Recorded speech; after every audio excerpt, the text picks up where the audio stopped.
Sistema urogenital. Funcionalmente se divide en dos componentes completamente diferentes, el sistema urinario y el sistema genital.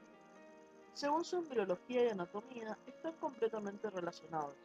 Ambos se desarrollan a partir del mesodermo intermedio a lo largo de la pared posterior de la cavidad abdominal.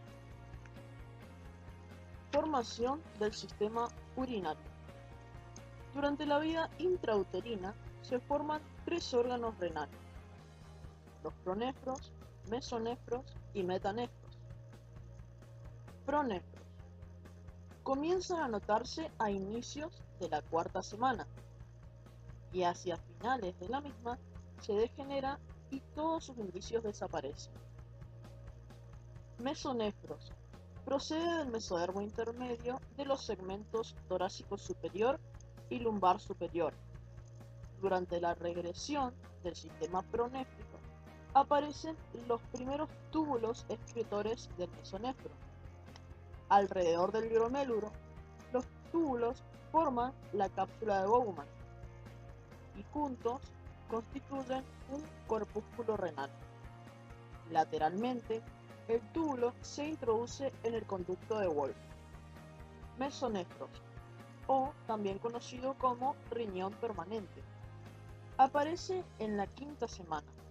Sus unidades excretoras se desarrollan a partir del mesodermo metanefro.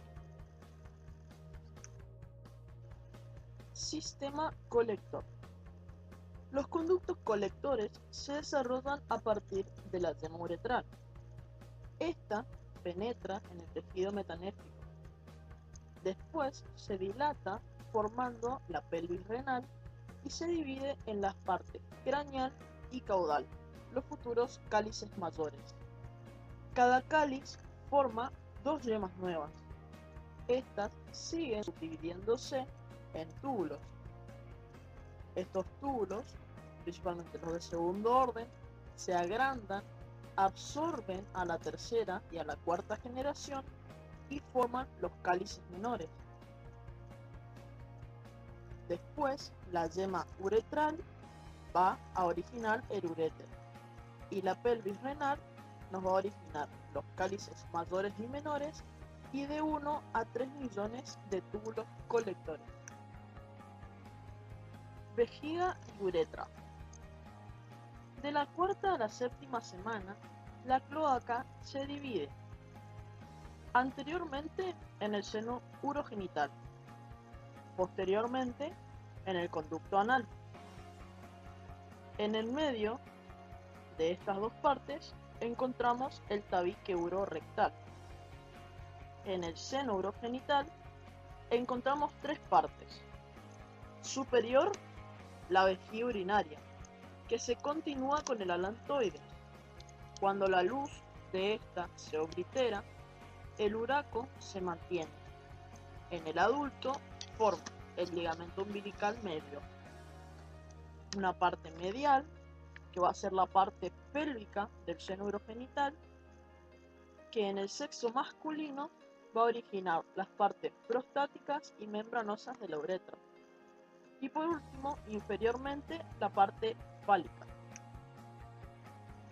Sistema genital. La diferenciación sexual es un proceso complejo en el que intervienen muchos genes.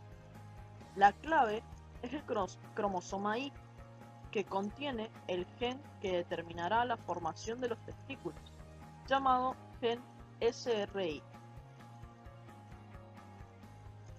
Gónadas. En la séptima semana del desarrollo, adquieren características morfológicas masculinas o femeninas. Al principio, las gónadas aparecen como las crestas genitales o gonadales. Las células germinales aparecen en la sexta semana de desarrollo. Estas migran a través de la línea primitiva y llegan a las gónadas primitivas al comienzo de la quinta semana. Si no consiguen llegar a las crestas, las gónadas no se desarrollan. Conductos genitales. Tanto el embrión masculino como el femenino tienen dos pares de conductos genitales: los conductos mesonéfricos o conductos de Wolf y los conductos paramesonéfricos o conductos de Miller.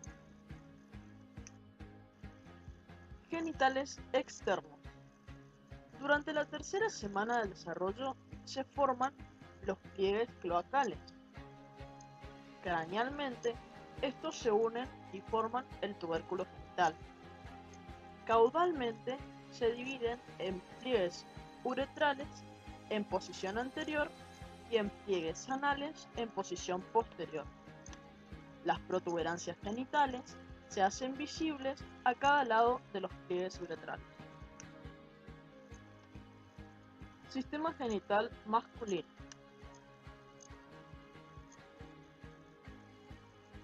Testículos.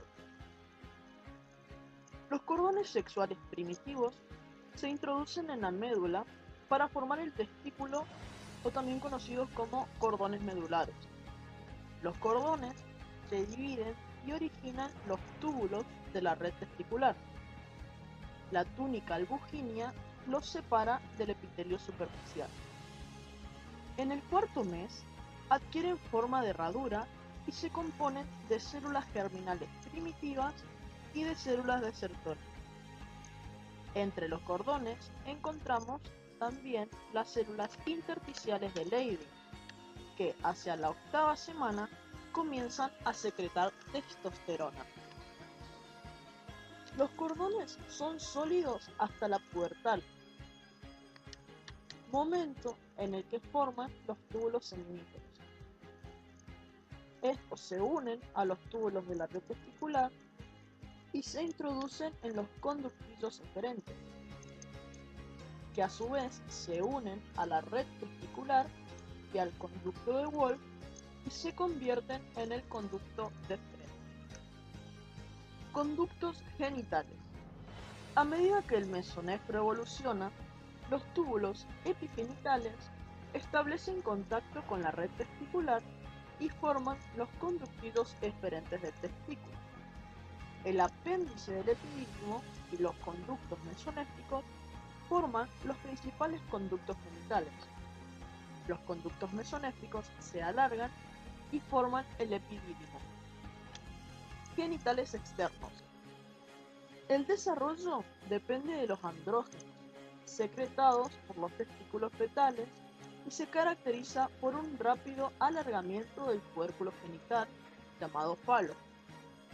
Este tira de los pliegues uretrales y forman las paredes laterales del surco uretral. El revestimiento epitelial del surco forma la placa uretral.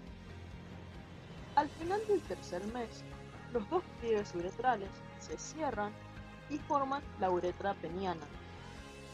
Las protuberancias escrotales se originan en la región inguinal y están separadas por el trabique escrotal.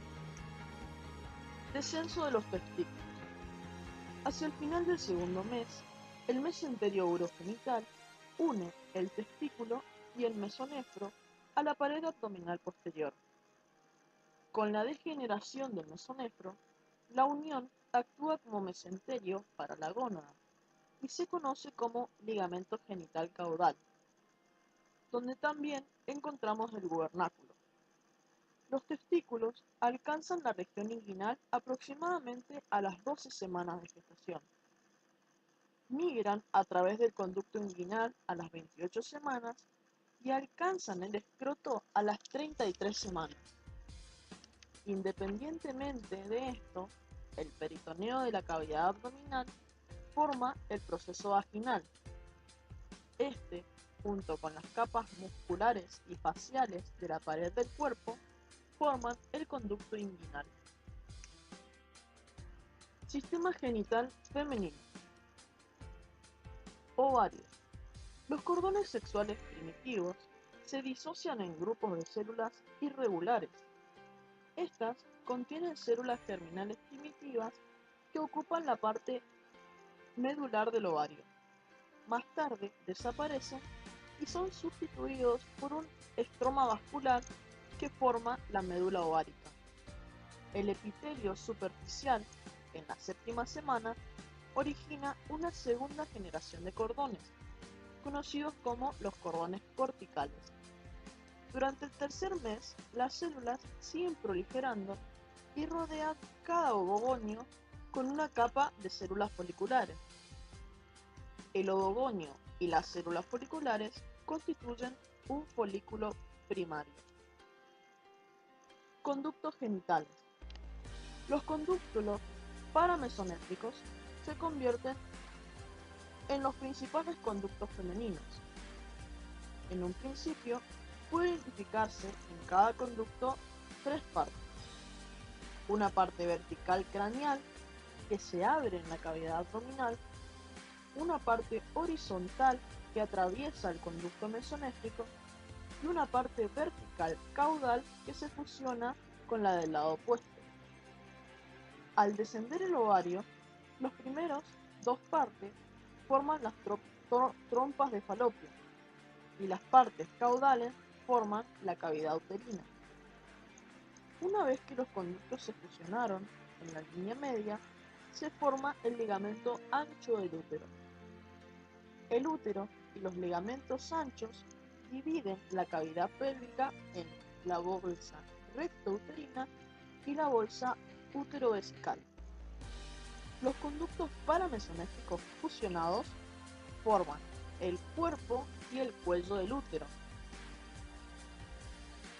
Vagina. Cuando la punta sólida de los conductos alcanza el seno urogenital, se forman los bulbos senovaginales, que proliferan y forman la placa vaginal. Los fondos de saco vaginales son de origen paramesonéficos. Por este motivo, la vagina tiene un origen doble. La cavidad uterina origina la parte superior y el seno urogenital origina la parte inferior. Genitales externos. El crecimiento de los genitales externos es estimulado por los estrógenos. El tubérculo genital se va a alargar ligeramente y formará el clítoris. Los pliegues uretrales no se fusionan como en el sexo masculino, sino que se convierten en los labios menores. Las protuberancias genitales se agrandan y forman los labios mayores, y el surco urogenital es abierto y forma el vestíbulo. Descenso de los ovarios. Se establece justo por debajo del borde de la pelvis verdadera. El ligamento genital craneal va a formar el ligamento suspensorio del ovario y el ligamento genital caudal forma el ligamento del ovario propiamente dicho y el ligamento redondo del útero que se extiende hacia los labios menores.